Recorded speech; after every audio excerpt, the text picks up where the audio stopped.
افواج پاکستان نے اپنے ایکشن سے دنیا کو ایسا حیران کیا اور پیغام دے دیا کہ اگر پاکستان کی طرف کسی نے میلی آنکھ سے دیکھا تو اس کا حشر ایسا ہوگا۔ یہاں تک کہ بھارت کو بھی اس بات سے آگاہی ہو گئی ہے کہ افواج پاکستان کے دفاع میں اس قدر مضبوط اور صاف کی مالک ہے کہ دشمن کی چاہے کسی بھی طرح کی چال ہو، یہاں پر مشکل ترین آپریشن کو کامیابی سے ہمکنار کرنے کے بعد دنیا کو حیران کر دینے والی فوج صرف اور صرف افواج پاکستان ہے۔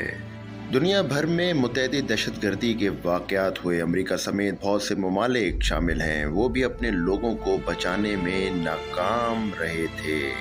اور یہ کون سا واقعہ تھا؟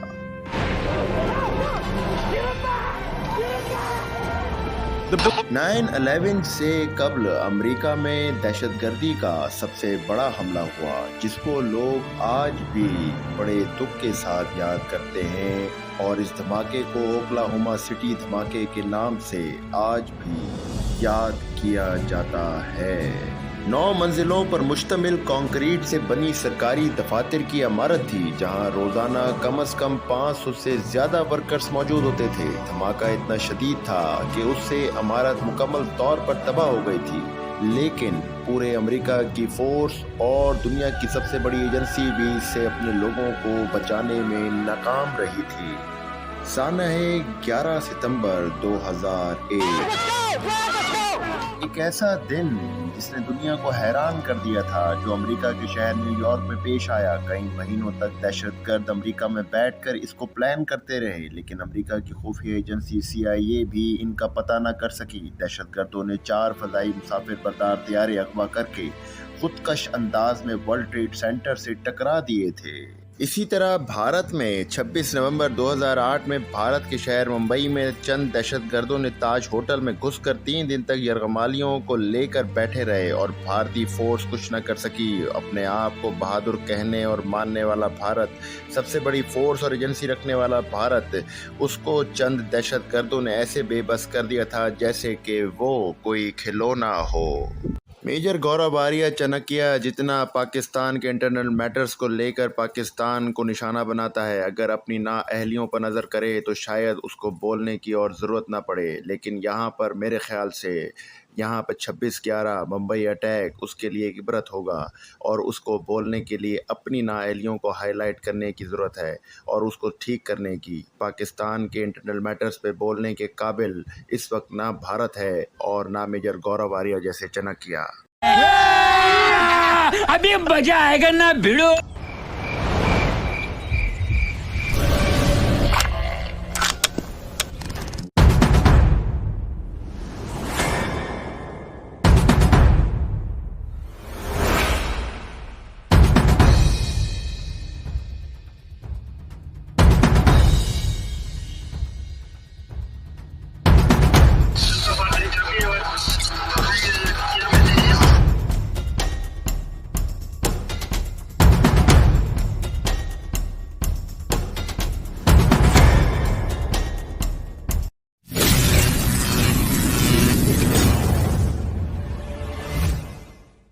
السلام علیکم پاکستان، مہدی حسن حاضر ہے آج کی خاص رپورٹ کے ساتھ، جو کہ خراج تحسین پیش کرنے کے لیے SSG گروپ کو، پاکستان آرمی کے، جس نے 400 یرغمالیوں کو BLA جیسی دہشت گرد تنظیم سے چھڑوا کر دشمن کو یہ پیغام دے دیا کہ اگر ہم سے نبرت آزما ہونے کی کوشش کی تو انجام بہت برا ہے اور عبرتناک ہے۔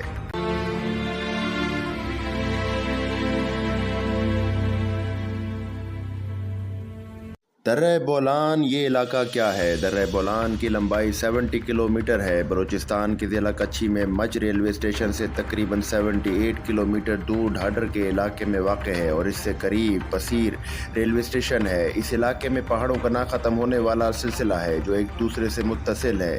یہ ایک دشوار گزار علاقہ ہے اور یہاں قریب میں کوئی آبادی نہیں ہے۔ انتہائی قریب ترین گاؤں بھی پہاڑوں کی طرف دوسری طرف 50 کلومیٹر دور ہے، جبکہ قومی شاہراہ N65 रेलवे ट्रैक के 22 किलोमीटर के फासले पर है। दुश्वार गुजार इलाका होने की वजह से सिक्योरिटी इदारों के लिए इसकी सिक्योरिटी कायम रखना एक चैलेंज है, जबकि दहशतगर्दों के लिए यह आइडियल मकाम है ताकि वो कार्रवाइयाँ करके पहाड़ों में इसी रंग के पहाड़ मौजूद हैं जो दूर से नज़र भी नहीं आते। इस इलाके में पानी भी नहीं है, सिर्फ एक नाला है जो हालिया बर्फबारी और बारिशों की वजह से जारी हुआ और इसमें बहुत कम पानी है। ये नाला शगाफ के मकाम से बहता है। सिक्योरिटी हुकाम ने बताया कि तकरीबन 30 घंटों की लड़ाई में वो इसी नाले से पानी पीते रहे, इसलिए ये बोलान ऑपरेशन दुनिया का सबसे मुश्किल तरीन ऑपरेशन और कामयाब तरीन ऑपरेशन साबित हुआ जो अब तक दुनिया की कोई फौज नहीं कर सकी। जाफर एक्सप्रेस के मुसाफिरों का सफ़र बहुत अच्छा गुजर रहा था। किसी को क्या खबर थी कि आगे दुश्मन धात लगाए बैठा हुआ है। फिर अचानक एक धमाका हुआ, फिर फायरिंग शुरू हो गई जिससे 21 मुसाफिर मौके पर ही शहीद हो गए और ट्रेन का ड्राइवर भी जख्मी हो गया और ट्रेन रुक गई। धात लगाए दहशतगर्दों ने फिर ट्रेन को यरगमाल बना दिया। बलूचिस्तान के इलाके बोलान में जाफर एक्सप्रेस पर कलअदम PLA का हमला। कलअदम PLA की मुसाफिर ट्रेन पर फायरिंग, ड्राइवर जाँ बहक। ये वाकया दिन के 1 बजे पेश आया। जहां पर ये वाकया हुआ FC की चौकी बनी हुई थी जहां दहशतगर्दों ने 3 अहलकारों को भी शहीद कर दिया था। क्योंकि वहां वॉच कैमरे लगे हुए थे इसलिए सिक्योरिटी एजेंसी को वक्त पर इस वाकये की इत्तला मिल गई थी और 10 मिनट बाद ही CP स्काउट्स के दस्ते कार्रवाई के लिए निकल चुके थे। CP स्काउट से जाए वक़्वा का फासला 5 किलोमीटर के करीब है, इसलिए पहला रद्द अमल फौज ने इस तरफ से दिया और बाद अज़ा मज से गज़ा बंद स्काउट्स के दस्ते भी ऑपरेशन के लिए दूसरी तरफ से आ गए, जिसकी वजह से इलाके को घेरे में लेने में आसानी हुई। और जब SSG के ज़रार दस्ते पहुंचे तो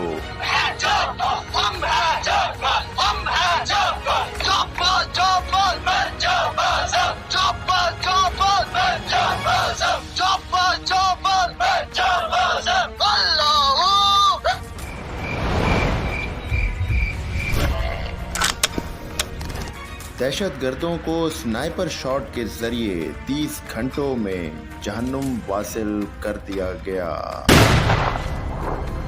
और ऑपरेशन बोलान को मुकम्मल कर लिया गया। दहशतगर्दों से 8 मकनातीसी बारूदी मवाद की डिवाइसेस बरामद हुई हैं क्योंकि इनका प्लान ये था कि अगर मुतालबात पूरे नहीं होते तो पूरे की पूरी ट्रेन पर ये लगाकर उसे धमाके से उड़ा देंगे। अफगानिस्तान से ताने बाने इसलिए मिलते हैं कि दहशतगर्दों से थराया सैटेलाइट फ़ोन भी मिला है जिसमें मौजूद राब्ता नंबर सब अफगानिस्तान के थे और वहां से कम्युनिकेशन चल रही थी। जाफर एक्सप्रेस के बाद भी किला जंडोला में दहशतगर्दों ने हमला किया और पाक फौज ने वहां पे भी उन कुत्तों को मार भगाया। इसके बाद भी मुसाफिर बस में निहत्ते फौजियों को मारने से अगर दुश्मन के मकासद हल होते हैं तो वो ये गलत सोचता है। पाक अफवाज ने जाफर एक्सप्रेस के हमले के मास्टरमाइंड को भी जहन्नुम वासिल कर ये पैगाम दे दिया है कि अगर पाकिस्तान के ऊपर बुरी निगाह रखी है, उसके अमन को तबाह करने की कोशिश की गई तो याद रखें अंजाम इससे बदतर होगा। नाजरीन, आपको हमारी आज की ये वीडियो कैसी लगी कमेंट सेक्शन में अपनी राय से आगाह करें। जाफर एक्सप्रेस के इस ऑपरेशन की जो फोटोग्राफी हमने की है और जो प्रोजेक्शन हमने की है ये आपको कैसी लगी कमेंट सेक्शन में अपनी राय से ज़रूर आगाह कीजिएगा और अब कमेंट में पाक फौज जिंदाबाद, पाकिस्तान पाइंदाबाद का नारा ज़रूर लिखिएगा। मेहदी हसन को भी इजाज़त दें, इंशाल्लाह आपसे अगली वीडियो में मुलाकात होगी। तब तक के लिए पाक फौज जिंदाबाद, पाकिस्तान पाइंदाबाद। अल्लाह हाफिज़।